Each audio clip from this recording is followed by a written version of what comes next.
Hello, welcome to the channel Shri institute. आज हम इसमें क्लास 8 के चैप्टर नंबर 3 की एक्सरसाइज 3.3 पर चलते हैं। मेरा जो यूट्यूब चैनल है उस पर मैंने ऑलरेडी आपको 3.1 और 3.2 ऑलरेडी सिखाई हुई है। और अगर आपको कोई टॉपिक लगता है ऐसा कि आपको डाउट है उसमें, तो आप इस चैप्टर की एक इंट्रोडक्शन वीडियो डाली थी मैंने सबसे पहले, आप वो देखिए। अगर तब भी लगता है कि हमें इस चीज में प्रॉब्लम है, ये डाउट है, हमें नहीं समझ में आया, तो आप कमेंट में मुझे लिख कर दो, मैं उसका रिप्लाई आपको दूंगी। ठीक है, चलिए अब समझते हैं इसमें एक्सरसाइज 3.3 का question number 1। Given a parallelogram ABCD, complete each statement with definition and property. हमें क्या कहा गया है कि आपको एक ABCD पैरेललोग्राम दिया गया है। अब आपको जो ये स्टेटमेंट दी है, इस क्वेश्चन के 4 पार्ट्स हैं, इनको आपको कंप्लीट करना है by giving definition and their property की क्या प्रॉपर्टी इसमें पैरेललोग्राम की यूज हुई है। ठीक है, चलते हैं इसमें। देखो AD है हमारे पास, AD आपको नजर आ रही है, ये लाइन है, लाइन सेगमेंट है। ठीक, अब पैरेललोग्राम की एक प्रॉपर्टी होती है कि अपोजिट लाइन सेगमेंट इक्वल होते हैं, या फिर आप सीधा सीधा बोलें तो opposite sides are equal in parallelogram. Parallelogram की जो अपोजिट साइड होती है वो इक्वल होती है। समझ रहे हो आप इस चीज को? तो AD इक्वल BC, बस इतना सा काम यहाँ करना था, AD इक्वल BC। अब इसने हमें क्या कहा, हमने कंप्लीट तो कर दिया, आगे कहता है डेफिनेशन या प्रॉपर्टी जो यूज हुई है वो भी बताइए। तो ठीक है, हमने वही लिख दिया, अपोजिट साइड्स ऑफ पैरेललोग्राम। मैं शॉर्ट में ऐसे लिख रही हूँ, आप मत लिखिएगा, अभी छोटे हो, आप पूरा पैरेललोग्राम की स्पेलिंग लिखना। ठीक है, opposite sides of parallelogram are equal. Otherwise teacher आपको कहेंगे कुछ ज्यादा ही शॉर्ट में चल रहे हो, अभी तो छोटे हो। ठीक, आगे चलते हैं। Angle DCB, angle DCB it means ये वाला एंगल। ये जो एंगल आपको नजर आ रहा है, ये किसके इक्वल होता है? क्या आप जानते हैं, जब आपको पैरेललोग्राम का इंट्रोडक्शन मैंने दिया था, उसमें आपको ये बताया था कि जो अपोजिट एंगल होते हैं ना, वो इक्वल होते हैं पैरेललोग्राम में।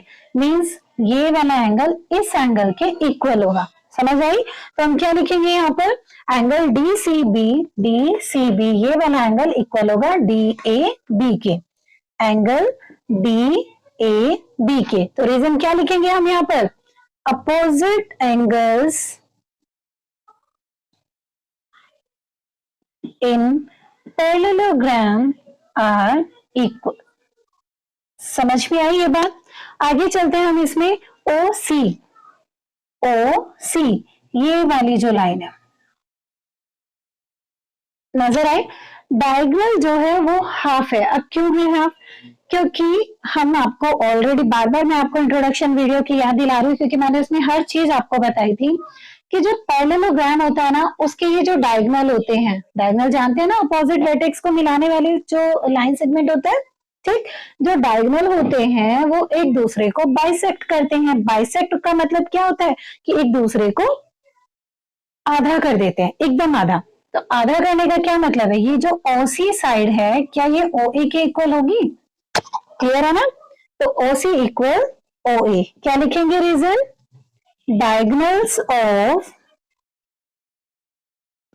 Parallelogram bisect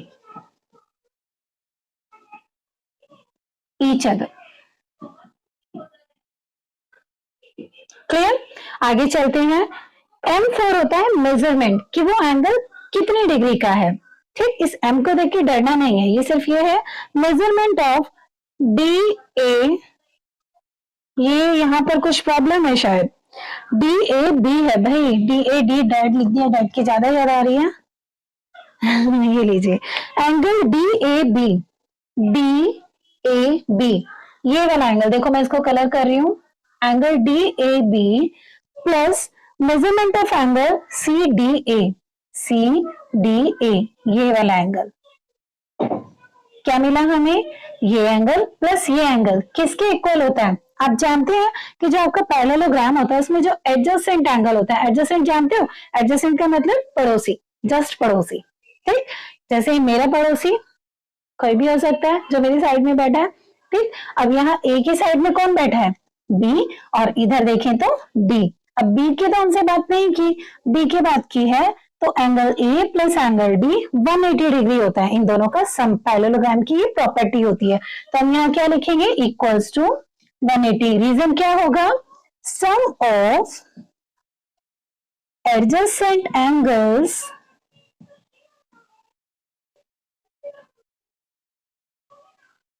in parallelogram is 180। 180 को सप्लीमेंट्री भी कहते हैं ना, बस वही सेम चीज। हमारा जो क्वेश्चन नंबर 2 है उसमें हमें बोला गया है find the values for x, y and z. अब इसमें देखो हम कैसे वैल्यू इनकी निकालते हैं। हमारी जो फर्स्ट फिगर है वो ये है, ठीक। अब इसमें देखो हमारे पास क्या है, पैरेललोग्राम है, क्लियर, एक्स बाई जेड ये रहा। अब क्या आप जानते हैं, थोड़ी देर पहले मैंने आपको बताया कि जो एडजेसेंट एंगल होते हैं उनका जो सम होता है वो 180 डिग्री होता है, ठीक। अब उनका सम 180 डिग्री होता है, लेकिन एक और प्रॉपर्टी होती है कि जो अपोजिट एंगल्स होते हैं वो भी इक्वल होते हैं। तो हम क्या करेंगे, ये 100 डिग्री है तो y क्या हो जाएगा, since angle B equal angle D, क्यों, opposite angles of parallelogram equal होते हैं, समझ आई। तो अगर एंगल B आपका 100 है तो एंगल D कितना होगा, वो भी तो 100 होगा। हम उसको क्या लिख सकते हैं, y इक्वल्स टू 100, क्यों, क्योंकि एंगल D उसने हमें y दिया है। एक काम तो खत्म हमारा। अब हमें पता है angle B plus angle X, यहाँ पे देखो, now angle B plus X equals to कितना होगा, 180, क्यों, एडजेसेंट एंगल ऑफ पैरेललोग्राम। अब ये एडजेसेंट हो गए तो x की वैल्यू कितनी आ गई, b आपको 100 पता है ना, तो यहाँ पर b की वैल्यू 100 रखो, plus x equals to 180, x equals to 180 minus minus 100 that is 80 degree. तो x की वैल्यू कितनी आ गई, 80 डिग्री। y कितना आया था हमारे पास, 100 डिग्री। अब z कितना आएगा हमारे पास, देखो अपोजिट एंगल फिर इक्वल होते हैं, आप यहाँ पर लिख दो since x equals to z then z equals to 80 degree, opposite angles of parallelogram. Clear है ये क्वेश्चन। अब हम चलते हैं अपनी सेकंड फिगर की तरफ। इसमें हमें सिर्फ एक एंगल दिया है 50 डिग्री। अब हमें बाकी सब बताने हैं, तो कैसे बताएंगे, देखो एंगल जो ये 50 है, क्या ये x का एडजेसेंट एंगल है, यस, तो हम क्या लिखेंगे, 50 degree plus x equals to 180 degree, x equals to 180 minus 50 that is 130 degree. अब हमने इसको ये लिख तो दिया, लेकिन प्रॉपर्टी भी तो बतानी पड़ेगी कि हमने इसको क्यों लिखा है। हमने इसको इसलिए लिखा है, यहाँ पर आप ब्रैकेट में लिखेंगे एडजेसेंट एंगल ऑफ पैरेललोग्राम। समझ में आया। अब इसके बाद हमारे पास x कितना आ गया, 130, क्लियर है। अब x 130 है तो y भी तो x के इक्वल होता है, since x equals to y, reason opposite angles of parallelogram, ये अपोजिट एंगल हो गए, तो y हमारा कितना हो गया, 130 डिग्री। अब हमें z बताना है। z देखो कैसे बताएंगे, क्या आप ये एंगल बता सकते हैं मुझे, अगर मैं इस एंगल को नाम दे दूं एंगल 1, तो मेरा एंगल 1 कितना आ जाएगा, एंगल 1 इक्वल्स टू 50, क्यों, क्योंकि ये 50 है तो ये 50 होगा, ठीक है। अगेन अब मैं दोबारा क्या करूंगी, angle 1 plus z equals to, ये एंगल 1 है, angle 1 equal plus z equals to 180, reason linear pair, आप इसको लिखेंगे लीनियर पेयर। लीनियर पेयर में आपको पता है ना कि कितने भी एंगल हो जाए एक लाइन के किसी पॉइंट पर एक साइड, उन सब का जो सम होता है वो 180 डिग्री होता है। हमने यहाँ ये लाइन लिख ली, तो हम एंगल 1 की वैल्यू तो हमें पता है ना कि 50 डिग्री है, क्योंकि अपोजिट एंगल के थ्रू हमें पता है ये 50 है। अब अगर ये 50 है तो जेड कितना आएगा, जेड इक्वल्स टू 180 माइनस 50, कितना बचा, 130 डिग्री। देखो समझ में आ जाना चाहिए, ओके। अब यहाँ चलते हैं नेक्स्ट फिगर पर। देखो इसमें हमें क्या दिया गया है, ये जो एंगल है आप कॉर्नर में देख रहे हो अंदर की साइड, ये है, ये जो सिंबल होता है ना ये 90 डिग्री के एंगल का होता है। अब अगर ये 90 डिग्री है तो आप जानते हो ये वर्टिकली अपोजिट एंगल है दोनों, रीजन देखो, ये दो लाइन इंटरसेक्ट कर रही हैं, जब इंटरसेक्ट करती हैं तो वर्टिकली अपोजिट एंगल हमेशा इक्वल होते हैं, तो ये 90 है तो ये भी 90 है। अब क्या लिखेंगे, पहले तो आप इन एंगल्स को नाम दे दो, एंगल 1, और बस और किसी का देने की जरूरत नहीं है, यही चाहिए हमें।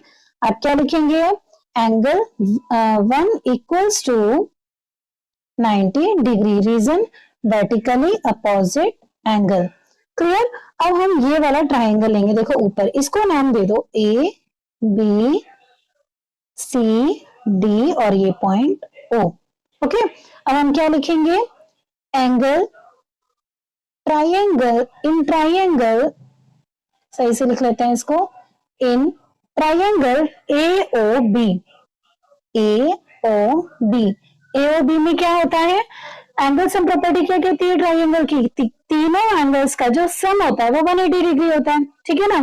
तो y plus 90 degree plus 30 degree equals to 180 degree. Clear है।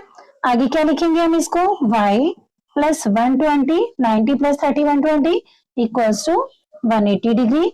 y की वैल्यू कितनी आ गई, 180 माइनस 120, क्लियर, कितना बचा 60 डिग्री। तो y की वैल्यू कितनी आ गई हमारी, 60 डिग्री। अब y हमारे पास आ गया, ये ऑलरेडी है, अब हमें z निकालना है। देखो एक चीज ध्यान से, आपके पास ये पैरेललोग्राम है, आपको मालूम है ना। अब देखो ये z बन रहा है, क्या ध्यान दो इधर, z बन रहा है, तो क्या ये ऑल्टरनेटिव इंटीरियर एंगल का पेयर हो गया, ऑल्टरनेटिव एंगल हो गए ना, ये और ये जेड बन गया। क्लियर। अब यहाँ ये जो जेड बना है, एंगल y कितना था 60, तो एंगल जेड भी तो y के जितना ही होगा, क्योंकि ऑल्टरनेटिव एंगल हमेशा इक्वल होते हैं। क्या लिखेंगे, since y equal to z, reason alternative interior angle. Okay, तो जेड कितना हुआ हमारा 60 degree. Is it clear. Next चलते हैं, हमारी ये फिगर है, कैन आई क्लीन दिस,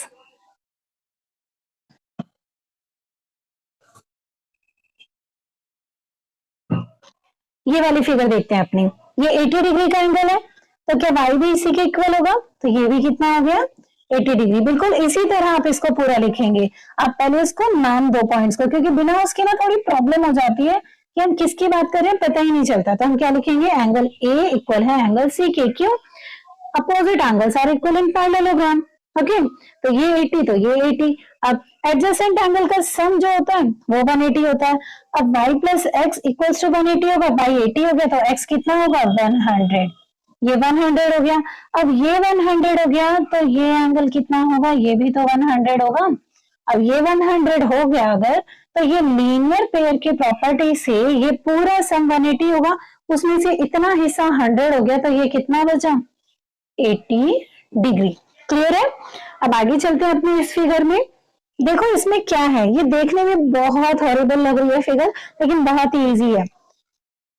ये पैरेललोग्राम नजर आ रहा है, ये 112 है, इसके सामने का एंगल देखो y, ये हमसे पूछा गया, तो ये भी 112 हो गया। एक काम तो खत्म। अब क्या करना है, अब हमें z भी निकालना है और हमें x भी निकालना है। अब देखो ये वाला ट्राइंगल लो, ऊपर वाला, सिर्फ ऊपर वाला ट्राइंगल, इसको नाम दे लो ए बी सी और ये डी।